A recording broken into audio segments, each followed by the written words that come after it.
ఈ వీడియోని స్కిప్ చేయకుండా చివరి వరకు చూడండి. ఎందుకంటే ప్రతి ఎగ్జామ్లో అంటే ఎటువంటి కాంపిటేటివ్ ఎగ్జామ్ అయినా కానీ ఈ వీడియోలో మనం చేసిన కంటెంట్ ఏదైతే ఉంటుందో ఈ కంటెంట్ నుంచి మినిమం 1 నుంచి 2 క్వశ్చన్స్ ఖచ్చితంగా కన్ఫామ్గా అడగడం అనేది జరుగుతుంది. ఓకే, సో ఈ 1 నుంచి 2 క్వశ్చన్స్ 1 ఆర్ 2 క్వశ్చన్స్ ఏవైతే ఉన్నాయో మీరు కన్ఫామ్గా ఆన్సర్ చేయాలి అనుకుంటే ఈ వీడియో ఎండ్ వరకు చూడండి. అలానే ఈ వీడియో తర్వాత నెక్స్ట్ రాబోయే వీడియో ఏదైతే ఉంటుందో అది కూడా మోస్ట్ ఇంపార్టెంటే. సో ఇక వరుసగా ఒక 3-4 వీడియోస్ అనేవి రోజు రిలీజ్ చేస్తాను ఈ 4 రోజుల్లో, ఇక్కడి నుంచి 31st లోపు. ఈ 5 టాపిక్స్ నుంచి దగ్గర దగ్గర ఒక 5 to 8 క్వశ్చన్స్ అనేవి కవర్ అయ్యే విధంగా ఉంటుంది ఎటువంటి కాంపిటేటివ్ ఎగ్జామ్ అయినా కానీ. ఓకే, సో ఎందుకంటే నార్మల్గా మనకి ప్రతి ఎగ్జామ్లో చూసినట్టయితే స్టేట్స్కి రిలేటెడ్ అంటే రాష్ట్రాలు వాటి రాజధానుల గురించి కన్ఫామ్గా ఒక క్వశ్చన్ అనేది అడగడం అనేది జరుగుతుంది. సో రేపు డిఎస్సి అనేది అలానే ఆర్ఆర్బి ఎన్టీపీసీ ఎగ్జామ్స్ ఏవైతే ఉన్నాయో అవి కూడా డిఫరెంట్ షిఫ్ట్స్లో జరిగే ఎగ్జామ్స్ కాబట్టి వీటిలో నెంబర్ ఆఫ్ క్వశ్చన్స్ అనేవి ఎక్కువగా ఉంటాయి కాబట్టి వీటి మీద అడిగే ఛాన్స్ అనేది ఎక్కువగా ఉంటుంది. సో మనం అప్కమింగ్ వీడియోస్లో కూడా నెక్స్ట్ ఇప్పుడు ప్రజెంట్ ఈ వీడియోస్లో స్టేట్స్ గురించి చూస్తాం.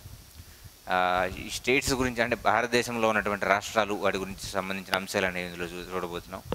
నెక్స్ట్ వీడియో చూసినట్లయితే వివిధ రకాలైన ఇండెక్సెస్, ఓకే, ఇండెక్స్లు, వరల్డ్ హ్యాపీనెస్ ఇండెక్స్ అవ్వచ్చు, ఇటువంటి ఇండెక్స్లన్నీ కూడా ఒక టేబుల్ లాగా ఒక ఫార్మేట్లో మనం నెక్స్ట్ వీడియోలో చూడబోతున్నాం. ఈ 2024-25 ఈ 1 ఇయర్లో రిలీజ్ చేసినటువంటి ఇండెక్స్లు ఏవైతే ఉన్నాయో ఈ ఇండెక్స్లన్నీ కూడా మనం నెక్స్ట్ వీడియోలో చూడబోతున్నాం. అంటే నార్మల్గా ఈ ఇండెక్సెస్ గురించి మనం చదువుకునేటప్పుడు ఈ ఇండెక్స్ అంటే ఏంటి, దీన్ని ఎవరు పబ్లిష్ చేస్తున్నారు, ఈ ఇండెక్స్ని ఎవరు పబ్లిష్ చేస్తున్నారు అంటే ఎవరు రిలీజ్ చేస్తున్నారు, ఈ ఇండెక్స్ రిలీజ్ చేసిన కారణం ఏంటి, అలానే ఈ ఇండెక్స్లో ఇండియా ర్యాంక్ ఎంత. ఓకే, సో ఇండియా ర్యాంక్ ఎంత, సపోజ్ ఇండియా ర్యాంక్ 10th అనుకోండి, మరి ఫస్ట్ ర్యాంక్లో ఉన్న కంట్రీ ఏది, ఇటువంటి అంశాలన్నీ ఇండెక్స్ల పరంగా చూడాలి. సో ఈ 2 టాపిక్స్ నుంచి మ్యాక్సిమం 2 to 3 క్వశ్చన్స్ అనేవి ఎగ్జామ్స్లో కన్ఫామ్గా అడగడం అనేది జరుగుతుంది. ఓకే, మనం ఆల్రెడీ అంతర్జాతీయానికి సంబంధించినటువంటి current affairs, international current affairs ఏవైతే ఉన్నాయో మనం లాస్ట్ వీడియోలో డిస్కస్ చేసుకున్నాం. ఓకే, సో లాస్ట్ ఏప్రిల్ నుంచి 24 ఏప్రిల్ నుంచి ఈ ఏప్రిల్ వరకు 1 ఇయర్ కరెంట్ అఫైర్స్ అనేవి దగ్గర మనం 3 hours క్లాస్ ఏదైతే ఉంటుందో నియర్లీ 2 or 50 minutes వరకు వచ్చింది ఆ క్లాసు. ఒకసారి అది కూడా చూడండి, డిస్క్రిప్షన్లో నేను ప్రొవైడ్ చేస్తాను. సో ఈ వీడియోలో మనం భారతదేశంలో ఉన్నటువంటి వివిధ రకాలైన ఉన్నటువంటి రాష్ట్రాలు ఏవైతే ఉన్నాయో ఈ రాష్ట్రాలు, రాజధానులు, ఆ రాష్ట్రాల యొక్క సీఎంలు ఎవరైతే ఉన్నారో అంటే ముఖ్యమంత్రులు ఎవరైతే ఉన్నారో వాళ్ళ గురించి మనం ఈ వీడియోలో చూడబోతున్నాం. సో చూడండి, ఈ వీడియో యొక్క స్ట్రక్చర్ ఇలా ఉండబోతుంది. ఒక రాష్ట్రం, ఆ రాష్ట్రం యొక్క రాజధాని, అలానే ఆ రాష్ట్రం యొక్క చీఫ్ మినిస్టర్ ఎవరు, ఆ రాష్ట్రం ఫార్మేషన్ అయిన సమయం, ఓకే, ఏ సంవత్సరంలో ఆ రాష్ట్రం దానికి స్టేట్గా లేదా యూటీగా, యూనియన్ టెరిటరీగా అది ఫామ్ అయింది అనేది కూడా మనం ఈ వీడియోలో చూడబోతున్నాం. ఓకే, సో మనం ఇంక వీడియోలోకి వెళ్ళిపోదాం.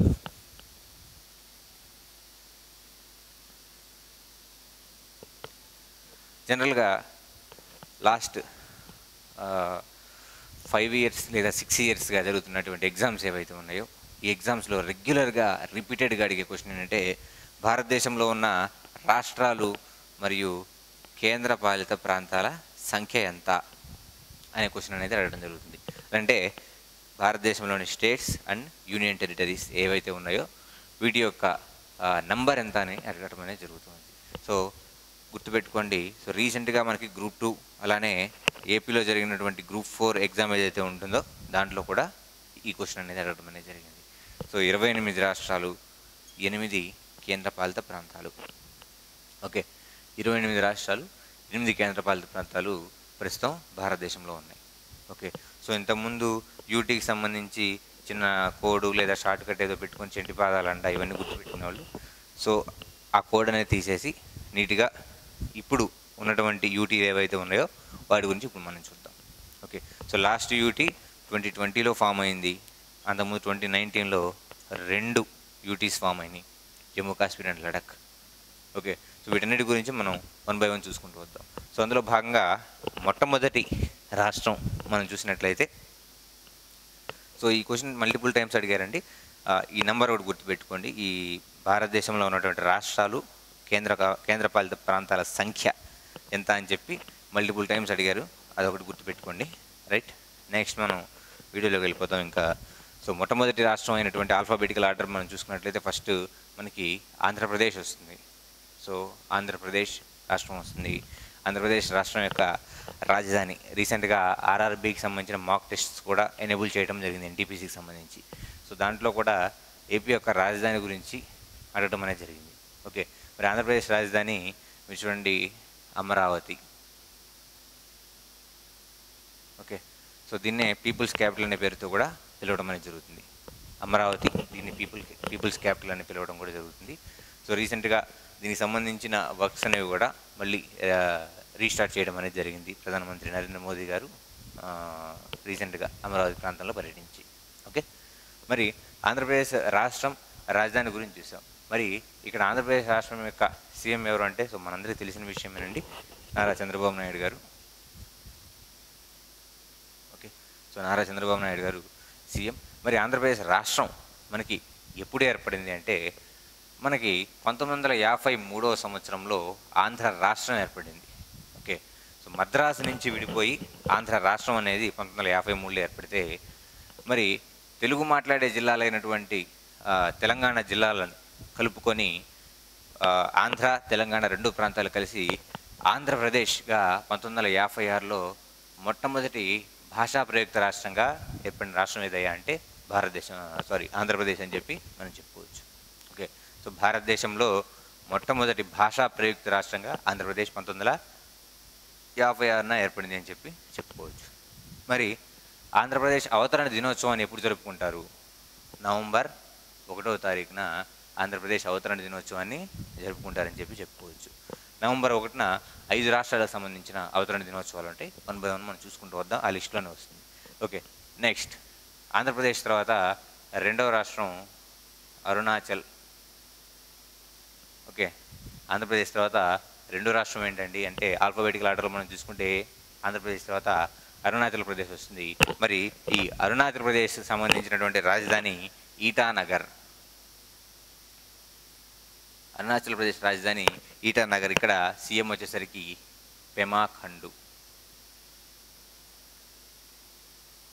ఓకే, సో అరుణాచల్ ప్రదేశ్ రాజధాని ఈటానగర్, అక్కడ సీఎం వచ్చేసరికి పెమా ఖండు అని చెప్పి చెప్పుకోవచ్చు.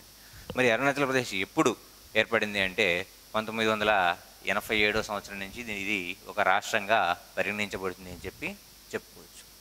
ఓకే, 1987 నుంచి అరుణాచల్ ప్రదేశ్ ఒక రాష్ట్రంగా హోదాని పొందింది అని చెప్పి మనం చెప్పుకోవచ్చు.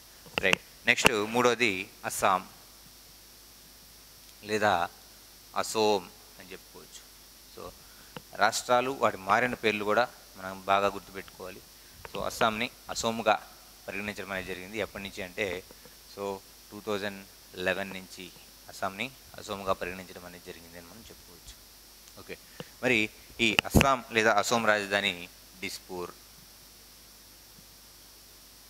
మరి అస్సాం యొక్క సీఎం హిమంత్ బిశ్వాస్ శర్మ. హిమంత్ బిశ్వాస్ శర్మ అస్సాంకి ప్రస్తుతం సీఎంగా ఉన్నారు. ఓకే, మరి అస్సాం ఎప్పుడు ఏర్పడింది అంటే, సో మొట్టమొదటిగా అహోం రాజ్యం 1220వ సంవత్సరంలో అహోం రాజ్యం అనేది ఏర్పడింది. ఓకే, అది ఒక సెపరేట్ రాజ్యంగా ఉండటం అనేది జరిగింది. మరి ఈ అహోములకు పరిపాలిస్తున్న ఈ రాజ్యం ఏదైతే ఉంటుందో, ఇది భారతదేశంలో కలిసిపోయి ఒక సెపరేట్ స్టేట్గా 1950వ సంవత్సరం నుంచి ఇది భారతదేశంలో ఒక రాష్ట్రంగా పరిగణించబడుతుంది అని చెప్పి చెప్పుకోవచ్చు అస్సాం అనేది. ఓకే, నెక్స్ట్ 4వ రాష్ట్రం బీహార్. సో బీహార్ రాజధాని ఏదండి అంటే పాట్నా లేదా పట్నా. ఓకే, సో బీహార్ రాజధాని పాట్నా అని చెప్పుకోవచ్చు. మరి బీహార్ సీఎం ఎవరంటే నితీష్ కుమార్. సో మనకి ఇక్కడ ఎన్డీఏ ప్రభుత్వం నిలబడింది కారణం ఏంటంటే, ఒకళ్ళు సిబిఎన్ అయితే రెండు నితీష్ కుమార్ అని చెప్పుకోవచ్చు. ఓకే, సో వీళ్ళిద్దరూ ఎంపీ సీట్లు ఏవైతే ఉన్నాయో వీరి వల్లనే ఎన్డీఏ గవర్నమెంట్ అనేది నిలబడింది అని మనం చెప్పుకోవచ్చు. మరి ఈ బీహార్ స్టేట్ ఎప్పుడు ఫామ్ అయిందంటే 1912లో ఈ బీహార్ స్టేట్ అనేది ఫామ్ అయింది. ఓకే, 1912వ సంవత్సరంలో బీహార్ రాష్ట్రం అనేది ఫామ్ అయిందని మనం చెప్పుకోవచ్చు. Next 5th Chhattisgarh. ఛత్తీస్గఢ్ రాజధాని రాయ్పూర్ లేదా నయా రాయ్పూర్ అంటారు. ఓకే, ఈ ఛత్తీస్గఢ్ రాజధాని రాయ్పూర్ ఏదైతే ఉంటుందో దీనికి ఒక ప్రత్యేకత ఉంది. ఆధునిక కాలంలో గ్రిడ్ విధానంలో, అంటే మనకి సింధు నాగరికతలో గ్రిడ్ విధానంలో బిల్డింగ్స్ అనేవి ఉంటాయి, రహదారులు ఏవైతే ఉంటాయి ఆ గ్రిడ్ విధానంలో నిర్మిస్తారు. ఆ గ్రిడ్ విధానంలో నిర్మించిన ఏకైక రాజధాని రాయ్పూర్ అని చెప్పి చెప్పుకోవచ్చు. ఓకే, మరి ఛత్తీస్గఢ్ సంబంధించి సీఎం ఎవరంటే విష్ణుదేవ్ సాయ్.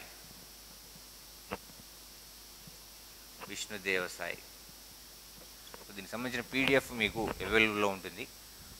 మన ఛానల్లో ఎప్పటికీ జాయిన్ అయిపోతే ఒకసారి జాయిన్ అవ్వండి. ఓకే, సో డిస్క్రిప్షన్లో దానికి సంబంధించిన లింక్ అనేది ఉంటుంది, అక్కడ జాయిన్ అవ్వండి. సో విష్ణుదేవ్ సాయ్ రాష్ట్రానికి ముఖ్యమంత్రి. మరి ఈ ఛత్తీస్గఢ్ ఎప్పుడు ఏర్పడిందంటే 2000 సంవత్సరంలో ఛత్తీస్గఢ్ అనేది ఏర్పడిందని చెప్పి చెప్పుకోవచ్చు. ఓకేనండి, 2000 సంవత్సరంలో ఛత్తీస్గఢ్ ఏర్పడింది. 2000 నవంబర్ 1. ఓకే, సో మీరు ఇలా కనుక ప్రిపేర్ అయితే క్వశ్చన్ మీకు ఎలా ఇచ్చినా కానీ ఆన్సర్ అనేది చేయొచ్చు. సో దీనికి ఎక్స్టెన్షన్గా మీరు ఇంకా ఏం ప్రిపేర్ అవ్వచ్చు అంటే MLA, MP number of seats ఎన్ని ప్రతి రాష్ట్రానికి సంబంధించి. ఓకే, సో ఇది ఈ ఎక్స్ట్రా కంటెంట్ మీకు విడిగా మీకు పీడిఎఫ్లో ప్రొవైడ్ చేయగలుగుతాను, చూడండి ఒకసారి. సో ఎమ్మెల్యే, ఎంపీలు సంబంధించినటువంటి నెంబర్ ఆఫ్ సీట్స్ ఎన్ని ఒకటి. నెక్స్ట్ దీనికి సంబంధించిన హైకోర్టు ఎక్కడ ఉంది. ఓకే, హైకోర్టు ఎక్కడ ఉంది. అలానే ఆ రాష్ట్రంలో కనుక విధాన పరిషత్ కనుక ఉంటే ఎమ్మెల్సీలు ఎంతమంది. ఓకే, ఎమ్మెల్సీలు ఎంతమంది. ఇంతవరకు ఇవి కూడా మీరు దీనికి ఎక్స్ట్రాగా యాడ్ చేసుకోవచ్చు. ఓకే, సో నెక్స్ట్ మనం స్టేట్ చూసినట్లయితే 6వది గోవా. గోవా రాజధాని పనాజీ. ఓకే, మరి ఇప్పుడు ప్రజెంట్ గోవా సీఎం ఎవరు అంటే శ్రీ ప్రమోద్ సావంత్.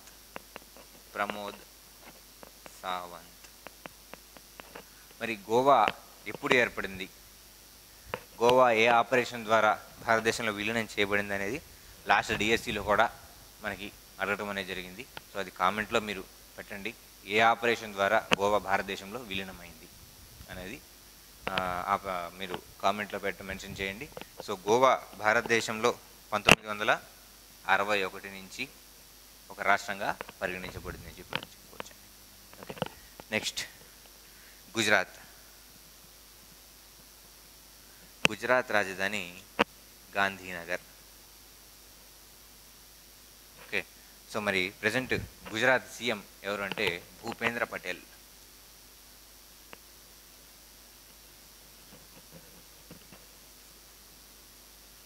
ప్రజెంట్ గుజరాత్ సీఎం ఎవరయ్యా అంటే భూపేంద్ర పటేల్ అని చెప్పొచ్చు. 1960వ సంవత్సరంలో ఈ గుజరాత్ రాష్ట్రం అనేది ఏర్పడిందని చెప్పచ్చు.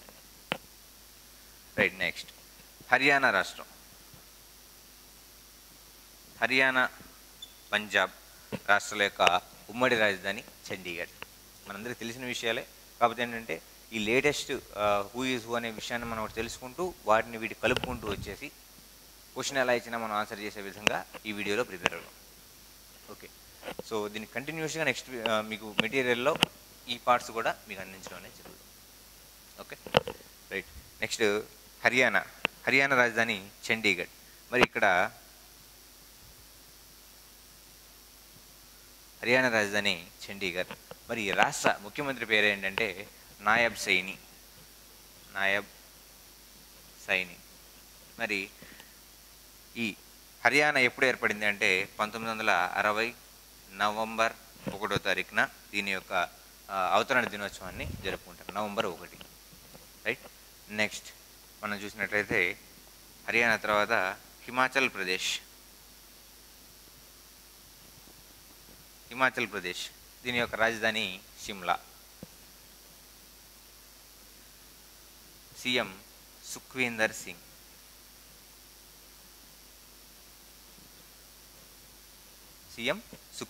అని చెప్పొచ్చు. 1971వ సంవత్సరంలో ఈ రాష్ట్రం అనేది ఏర్పడిందని చెప్పి మనం చెప్పుకోవచ్చు. ఓకే, నెక్స్ట్ 10వ రాష్ట్రంగా చూసినట్లయితే జార్ఖండ్. సో జార్ఖండ్ అనగానే మనకి గుర్తొచ్చే ఏకైక ప్లేయర్ ఎవరండి అంటే మహేంద్ర సింగ్ ధోని అని చెప్పి మనం అలానే జార్ఖండ్ అంటే మనకి ఇంకొక వ్యక్తి కూడా గుర్తు రావాలి. రీసెంట్గా ఎంసీక్యూస్లో అడగడం అనేది జరిగింది. జనజాతీయ ఆది దివాస్ అనేది ఎవరి బర్త్డే సందర్భంగా సెలబ్రేట్ చేసుకుంటారు అని చెప్పి. ఓకే, సో ఎవరు బర్త్డే కింద సెలబ్రేట్ చేసుకుంటారో కింద కామెంట్లో మెన్షన్ చేయండి, Janjatiya Divas. Okay, next. So Jharkhand అనగానే మనకి రాజధాని రాంచీ. ఓకే, జార్ఖండ్ రాజధాని రాంచీ. ఇక్కడ సీఎం హేమంత్ సోరెన్.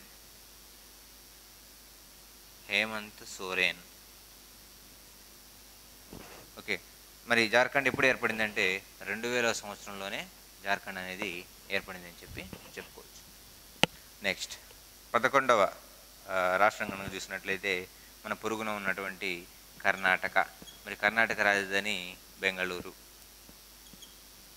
ఓకే, కర్ణాటక రాజధాని బెంగళూరు. మరి ప్రజెంట్ ఏ గవర్నమెంట్ అక్కడ ఫామ్ అయింది అంటే అక్కడ కాంగ్రెస్ గవర్నమెంట్ ఫామ్ అయింది, CM Siddaramaiah. Okay, so Karnataka CM Siddaramaiah అని చెప్పి మనం చెప్పుకోవచ్చు. మరి కర్ణాటక రాష్ట్రం ఎప్పుడు ఫామ్ అయిందంటే మన రాష్ట్రంతో పాటే 1956 నవంబర్ 1వ తారీఖున ఈ రాష్ట్రం అనేది ఏర్పడింది అని చెప్పి చెప్పుకోవచ్చు. 1956 నవంబర్ 1న ఏర్పడింది. నెక్స్ట్ మన పక్కనే ఉన్నటువంటి మరొక రాష్ట్రం కేరళ. కేరళ రాజధాని త్రివేంద్రం లేదా తిరువనంతపురం.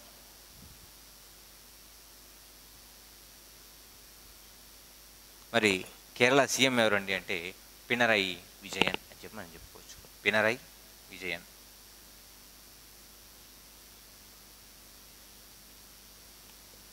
మరి ఇది కూడా 1956లోనే ఏర్పడవడం అనేది జరిగింది, కేరళ రాష్ట్రం కూడా. రైట్. నెక్స్ట్ ఇదే లిస్ట్లో నెక్స్ట్ రాష్ట్రం మధ్యప్రదేశ్. మధ్యప్రదేశ్ రాజధాని భోపాల్. మధ్యప్రదేశ్ రాజధాని భోపాల్. ఇక్కడ సీఎం వచ్చేసరికి మోహన్ యాదవ్. సీఎం. 1956లోనే ఈ మధ్యప్రదేశ్ కూడా ఏర్పడింది అని చెప్పి మనం చెప్పుకోవచ్చు. నెక్స్ట్ 14వ రాష్ట్రం చూసినట్లయితే మనం మహారాష్ట్ర. సో షార్ట్కట్లో చూద్దాం. మహారాష్ట్ర రాజధాని ముంబై. ఓకే, మహారాష్ట్ర రాజధాని ముంబై. మరి ఈ ముంబై రాజధానిలో ఉండే మహారాష్ట్ర యొక్క ముఖ్యమంత్రి ఎవరంటే Devendra Fadnavis.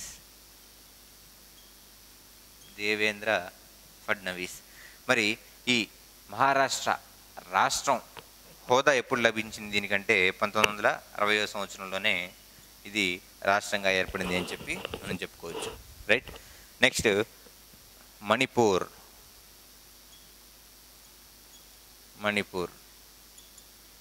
Right.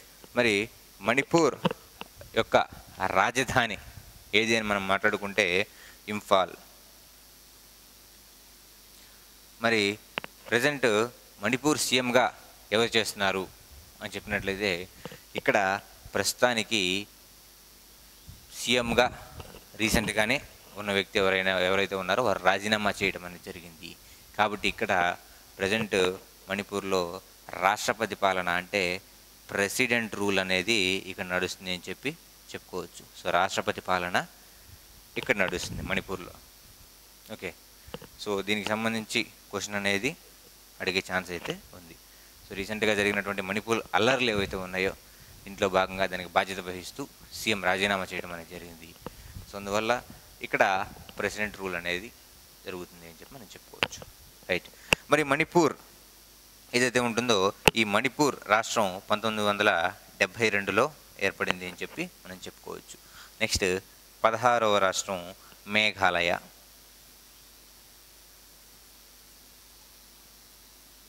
Okay, next Meghalaya రాజధాని షిల్లాంగ్.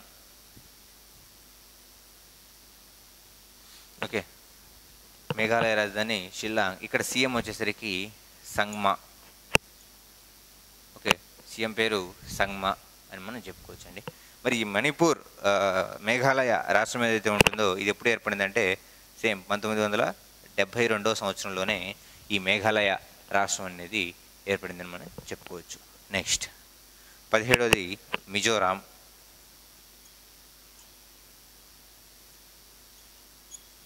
మరి ఈ మిజోరాం రాష్ట్రం యొక్క రాజధాని ఐజ్వాల్.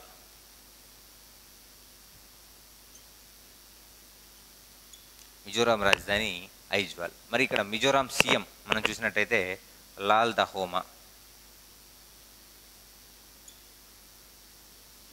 మిజోరాం రాష్ట్రం యొక్క సీఎం లాల్ దహోమా అని మనం చెప్పుకోవచ్చు. మరి 1981లో ఈ మిజోరాం ఏర్పడింది అని చెప్పి మనం చెప్పచ్చు.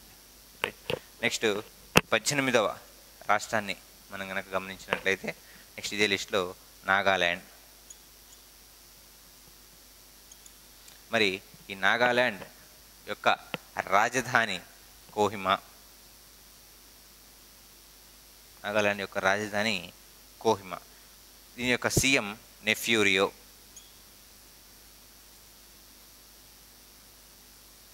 నాగాలాండ్ యొక్క సీఎం నెఫ్యూరియో అని చెప్పి మనం చెప్పుకోవచ్చు. రైట్. నెక్స్ట్ 19వ రాష్ట్రం మన పొరుగునటువంటి ఒడిస్సా లేదా ఒరిస్సా. ఒరిస్సాని రీసెంట్గా 2011 నుంచి ఒడిశాగా దీన్ని పిలవడం అనేది జరిగింది.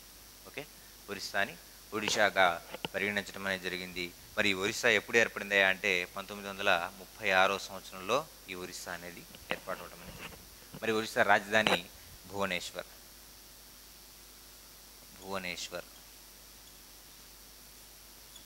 మరి ఇక్కడ మీరు బాగా గుర్తుపెట్టుకోవాల్సింది, సో చాలా ఏళ్ల తర్వాత ఒరిస్సాలో సీఎం అనేది చేంజ్ అవ్వడం అనేది జరిగింది. నవీన్ పట్నాయక్ గారు ఉండేవారు. అక్కడి నుంచి బీజేపీకి ఈ గవర్నమెంట్ అనేది చేంజ్ అవ్వడం అనేది జరిగింది. బీజేపీ గవర్నమెంట్ అక్కడ అధికారంలోకి రావడం అనేది జరిగింది. మరి ఇక్కడ ఒరిస్సా సీఎం ఎవరు అని కనుక మనం చూసుకున్నట్లయితే మోహన్ చరణ్ మాంఝీ. చూడండి, మోహన్ చరణ్ మాంఝీ. ఓకే, సో ఇక్కడ మీరు బాగా గుర్తుపెట్టుకోండి. సో ఒరిస్సాలో చాలా సంవత్సరాల తర్వాత అధికారం అనేది చేంజ్ అవ్వడం జరిగింది. కాబట్టి రీసెంట్గా ఒరిస్సా రాష్ట్రానికి సంబంధించిన ముఖ్యమంత్రి ఎవరు అని అడిగే ఛాన్స్ కూడా ఉంది అనేది ఒకటి గుర్తుపెట్టుకోండి. నెక్స్ట్ మనకి 20వ రాష్ట్రం మనం గమనించినట్లయితే ఇక్కడ పంజాబ్ రాజధాని చండీగఢ్. ఓకే, ఇందా మనం మాట్లాడుకున్నాం ఉమ్మడి రాజధాని ఉందని చెప్పి. సో అందులో భాగంగానే హర్యానాకి అలానే పంజాబ్కి ఉమ్మడి రాజధాని Chandigarh. Chandigarh it self A union territory. Okay, so ఇక్కడ చండీగఢ్ గురించి మాట్లాడుకుంటున్నాం. మరి పంజాబ్ సీఎం ఎవరు అంటే భగవత్ సింగ్ మాన్ అని మనం చెప్పుకోవచ్చు. 1966వ సంవత్సరంలో ఈ పంజాబ్ రాష్ట్రం అనేది ఏర్పడిందని మనం చెప్పొచ్చండి.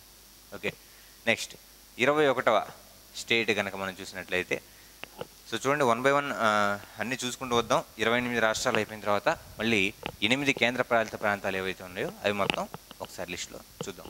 రైట్. నెక్స్ట్ 21వ రాష్ట్రం మనం గమనించినట్లయితే Rajasthan.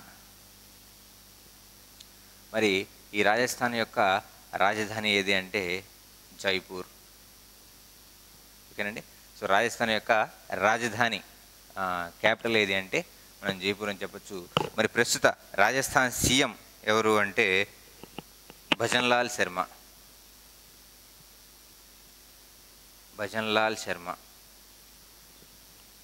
Okay, next 22nd state మనం చూసినట్లయితే సిక్కిం రాజధాని గ్యాంగ్టక్. మరి సిక్కిం సీఎంగా ఉన్నది ఎవరు అంటే present Prem Singh Tamang. Okay, so Sikkim సీఎంగా ఉంది ఎవరు అంటే ప్రేమ్ సింగ్ తమాంగ్ అని చెప్పి చెప్పొచ్చండి. నెక్స్ట్ 23వ రాష్ట్రం మన పొరుగునే ఉన్నటువంటి తమిళనాడు. ఓకే, సో రైట్ అండి. నెక్స్ట్ మన పొరుగున ఉన్నటువంటి తమిళనాడు రాష్ట్ర యొక్క రాజధాని చెన్నై అని చెప్పి మనం చెప్పుకోవచ్చండి. సో ఇంతకుముందు ఉమ్మడి మన తెలుగు రాష్ట్రం ఏదైతే ఉంటుందో ఈ తెలుగు రాష్ట్రం అనేది మనకి మద్రాసు రాష్ట్రం నుంచి విడిపోయి ప్రత్యేక ఆంధ్ర రాష్ట్రంగా ఏర్పడిందని చెప్పి మనం చెప్పుకోవచ్చు. మరి అప్పటి మద్రాసు ఇప్పటి చెన్నైగా ఏర్పడింది అని చెప్పి మనం చెప్పుకోవచ్చు. Okay, so Chennai. మరి ఈ రాష్ట్రం యొక్క సీఎం ఎంకే స్టాలిన్ అని చెప్పి మనం చెప్పుకోవచ్చండి. ఎంకే స్టాలిన్ 2026లో ఇక్కడ ఎలక్షన్స్ అనేవి రాబోతున్నాయండి. మరి ఈ తమిళనాడు రాష్ట్రం అనేది ఎప్పుడు ఏర్పడిందని మనం చూస్తే 1969లో, అంటే మద్రాసు రాష్ట్రం నుంచి తమిళనాడుగా 1969వ సంవత్సరంలో దీనికి పేరు అనేది పెట్టడం అనేది జరిగింది. సో అప్పటి వరకు 1953లో ఎప్పుడైతే ఆంధ్ర రాష్ట్రం ఏర్పడి మిగిలిన మద్రాసు రాష్ట్రం ఏదైతే ఉంటుందో ఆ మద్రాసు రాష్ట్రాన్ని నుంచి 1969లో తమిళనాడుగా దీన్ని పేరు అనేది పెట్టడం అనేది జరిగిందని మనం చెప్పుకోవచ్చు. ఓకే, సో నెక్స్ట్ రాష్ట్రం మనం చూసినట్లయితే మన తెలుగు రాష్ట్రమైనటువంటి తెలంగాణ. మరి తెలంగాణ రాజధాని మనందరూ తెలిసిందే హైదరాబాద్. మన సీఎం గౌరవ రేవంత్ రెడ్డి గారు. అలానే మరి ఇక్కడ మన తెలంగాణ రాష్ట్రం ఏర్పడిన సంవత్సరం మనం చూసినట్టయితే మోస్ట్ ఇంపార్టెంట్ అండి. ఎందుకంటే రీసెంట్ టైమ్స్లో మనకి ఏపీ కానీ తెలంగాణ కానీ ప్రతి ఎగ్జామ్లో కూడా తెలంగాణ రాష్ట్ర ఏర్పాటు దినోత్సవం, అలానే రాష్ట్ర విభజన జరిగిన దినోత్సవం ఏదైతే ఉంటుందో అపాయింట్మెంట్ డే అంటారు. సో ఇది 2014లో మనకి తెలంగాణ రాష్ట్రం ఏర్పడిందని చెప్పుకోవచ్చు.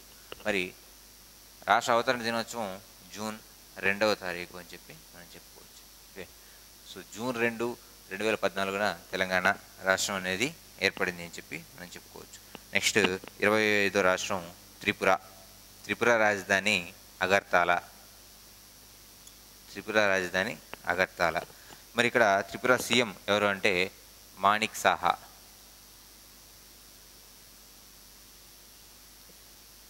మాణిక్ సాహా అని చెప్పి మనం చెప్పుకోవచ్చు. త్రిపుర రాష్ట్రం యొక్క సీఎం పేరు మాణిక్ సాహా. అలానే ఈ త్రిపుర రాష్ట్రం ఎప్పుడు ఏర్పడిందంటే 1972వ సంవత్సరంలో ఏర్పడింది. 7 సిస్టర్స్ అంటారు. మనం దీని తర్వాత చిన్న షార్ట్ వీడియోలో వాటి గురించి చూద్దాం. 7 సిస్టర్స్ అని ఏ స్టేట్స్ని అంటారు, నార్త్ ఈస్ట్లో ఉన్నటువంటి స్టేట్స్ని, అది మనం నెక్స్ట్ వీడియోలో చూద్దాం. రైట్, నెక్స్ట్ 26వ రాష్ట్రం ఉత్తరాఖండ్. మరి ఉత్తరాఖండ్ రాజధాని డెహ్రాడూన్. మరి ఉత్తరాఖండ్ రాష్ట్రానికి సంబంధించినటువంటి సీఎం ఎవరు అని మనం చూసినట్లయితే పుష్కర్ సింగ్ ధామీ.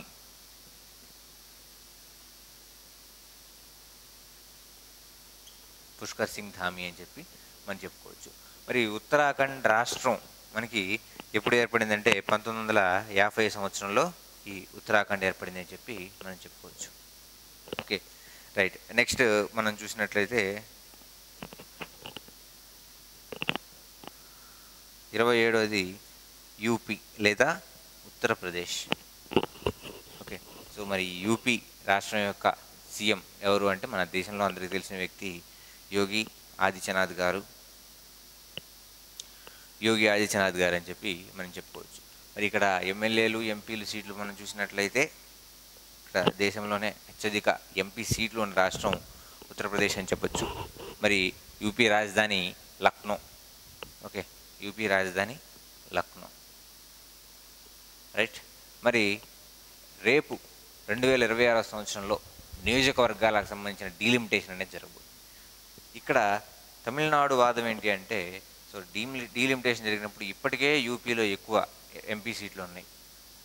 రేపు డీలిమిటేషన్లో భాగంగా యూపీ, మధ్యప్రదేశ్, బీహార్ ఈ 3 రాష్ట్రాల్లో ఇంకా ఎక్కువ ఎంపీ సీట్లు అనేవి ఇచ్చుకుంటే, అంటే 3/4 ఆఫ్ ద సీట్స్ అనేవి ఈ 3 రాష్ట్రాల్లోనే ఉంటే మిగతా రాష్ట్రాలకి ఎక్కువ పెంచేది ఏం లేదు. ఈ 3 రాష్ట్రాలకు మాత్రం ఎంపీ సీట్లు అనేవి భారీగా పెరిగిపోతున్నాయి. అంటే ఈ 3 రాష్ట్రాల్లో ఎవరైతే మెజారిటీ సాధించారో వారు పీఎం అవడానికి మ్యాక్సిమం ఛాన్సెస్ అనేవి ఉంటాయి. Okay, so UP, MP, Bihar ఈ 3 రాష్ట్రాలు ఏవైతే ఉన్నాయో వీటికి నెంబర్ ఆఫ్ సీట్స్ అనేవి బాగా ఉండటం ఏదైతే ఉంటుందో, అలానే మనకి సౌత్ ఇండియాలో కనుక మనం చూసుకున్నట్లయితే రాబోయే డీలిమిటేషన్ ప్రక్రియలో భాగంగా పెరిగే సీట్లు అంతంత మాత్రంగానే పెరిగే ఛాన్స్ అనేది ఉంది. ఓకే, సో ఇప్పుడు మనకు 25 ఉంటే అది 42 అయ్యే ఛాన్స్ ఉంది. ఓకే, ఏపీ కనుక చూసుకున్నట్లయితే. రైట్, సో ఇక్కడ 19 కాస్త 25 అయ్యే ఛాన్స్ అయితే ఉంది. ఇట్లా ఎంపీ సీట్లు అనేవి సౌత్కి తక్కువ ప్రిఫరెన్స్ ఇచ్చి నార్త్కి ఎక్కువ ప్రిఫరెన్స్ ఇస్తే ఈ 3 స్టేట్స్లో ఎవరైతే మెజారిటీలో ఉన్నారో వాళ్ళే ఎక్కువ సెంట్రల్ లెవెల్లో అధికారం చేజిక్కించుకునే అవకాశం ఉంది అని చెప్పి చెప్పుకోవచ్చు.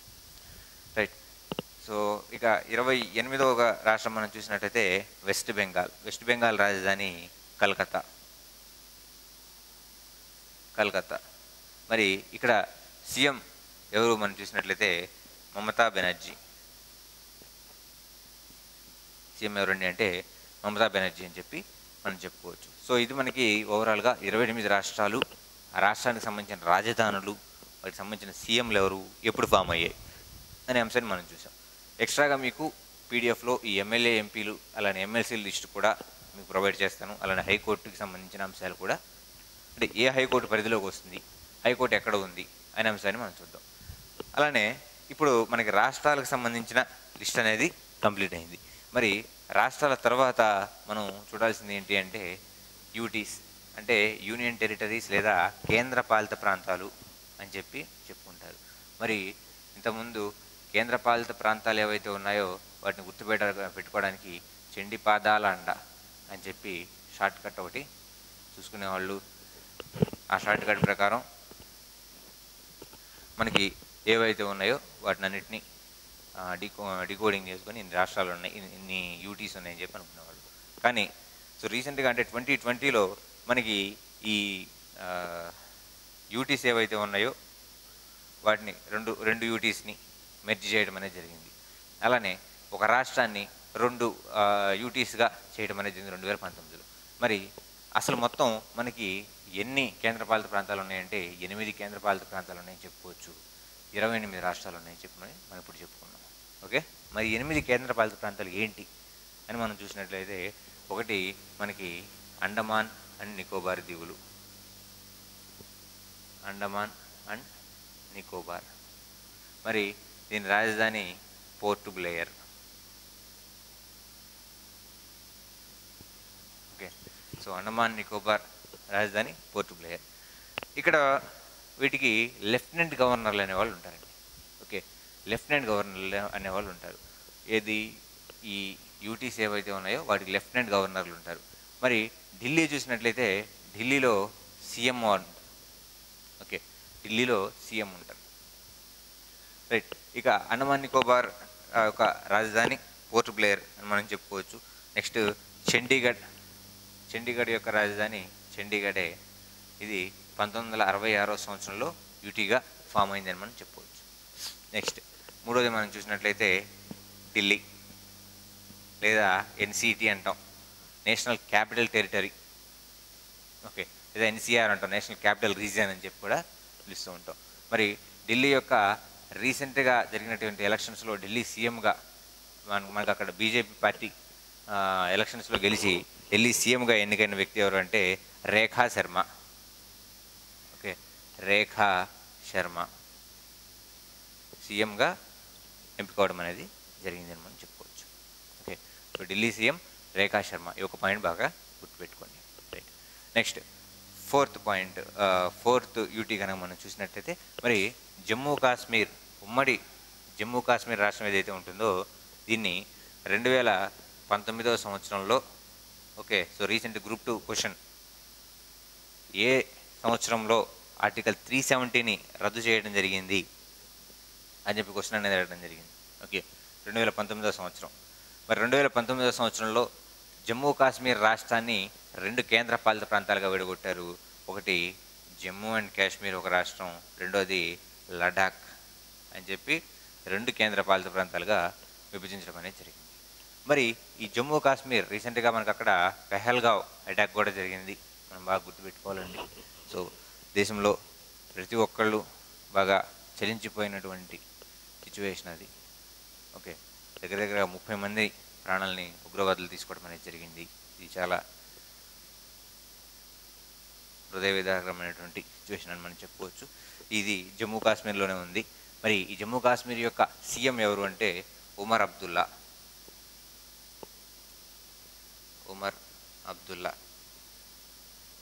ఇది ఒకటి గుర్తుపెట్టుకోండి. ఓకే, సో జమ్మూ కాశ్మీర్ యొక్క సీఎం ఎవరు అంటే ఉమర్ అబ్దుల్లా అని చెప్పి మనం చెప్పుకోవచ్చు. రైట్, మరి 2019లో ఆర్టికల్ 370 అనేది రద్దయిపోయింది. ఓకే, సో ఇంతకుముందు భారతదేశంలో ఉన్నటువంటి రాష్ట్రాలన్నిటికీ ఒక రాజ్యాంగంగా ఉంటే జమ్మూ కాశ్మీర్ వరకు వాటి యొక్క సొంత రూల్స్ అనేవి ఉండేవి.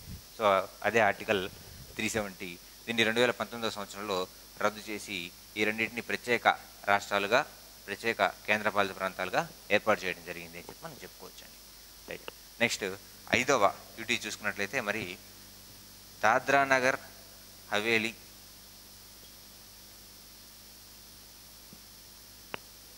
సో ఇది 5th అండి. ఇది నెక్స్ట్ 6వ యూటీ. ఇది Dadra Nagar Haveli and Daman Diu.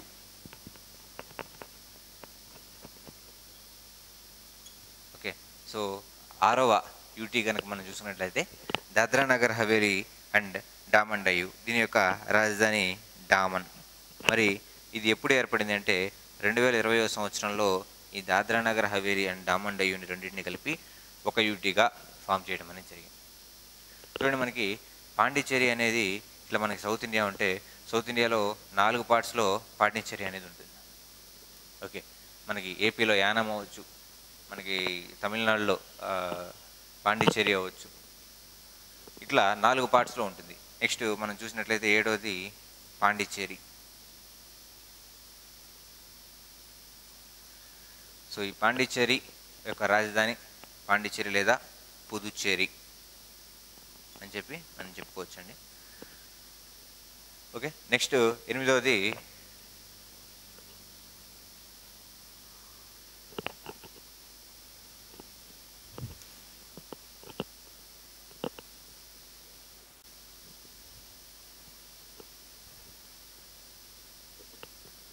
Right. Next 8వది లక్షద్వీప్.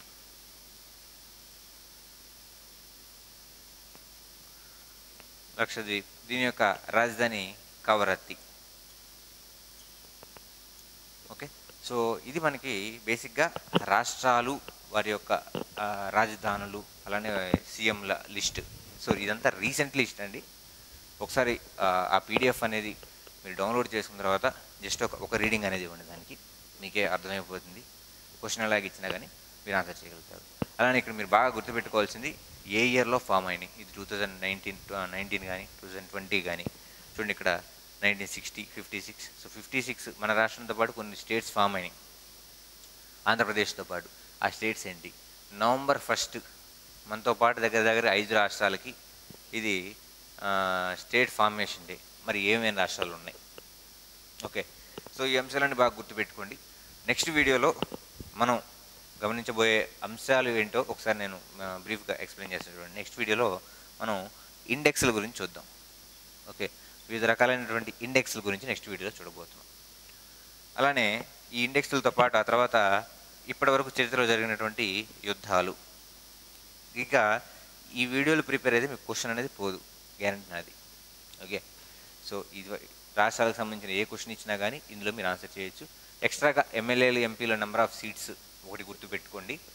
ఇక ఎమ్మెల్యేలు, ఎంపీలు సీట్లతో పాటుగా హైకోర్టు హైకోర్టు ఎక్కడ ఉంది అనే అంశాన్ని కూడా ఒకటి మీరు గుర్తుపెట్టుకోండి. ఓకే, సో ఇలా స్టేట్స్ గురించి ఏ క్వశ్చన్ ఇచ్చినా కానీ ఇక క్వశ్చన్ అనేది అక్కడ పోదు. రైట్. దీని తర్వాత ఇండెక్స్లు, యుద్ధాలు చూసిన తర్వాత రీసెంట్గా భారతదేశం యొక్క తీరరేఖ ఏదైతే ఉంటుందో ఈ తీరరేఖని చేంజ్ చేయటం, అంటే దాని యొక్క లెంగ్త్ని అప్డేట్ చేయడం అనేది జరిగింది. ఓకే, సో భారతదేశంలో ఉన్న రాష్ట్రాల తీరరేఖ యొక్క లెంగ్త్ అనేది అప్డేట్ చేయడం అనేది జరిగింది. మరి ఇంతకుముందు ఆంధ్రప్రదేశ్ 2వ స్థానంలో ఉండే తీరరేఖ పొడవు ప్రకారం, మరి ఇప్పుడు ఎన్నో స్థానంలో ఉంది అనే దానికోసం నెక్స్ట్ వీడియో చూడండి. ఇప్పటికీ మీరు కనుక ఛానల్ సబ్స్క్రైబ్ చేసుకోకపోతే సబ్స్క్రైబ్ చేసుకోండి. అలానే బెల్ ఐకాన్ క్లిక్ చేస్తే రెగ్యులర్గా అప్డేట్స్ అనేవి మీకు వస్తాయి. Okay, thank you.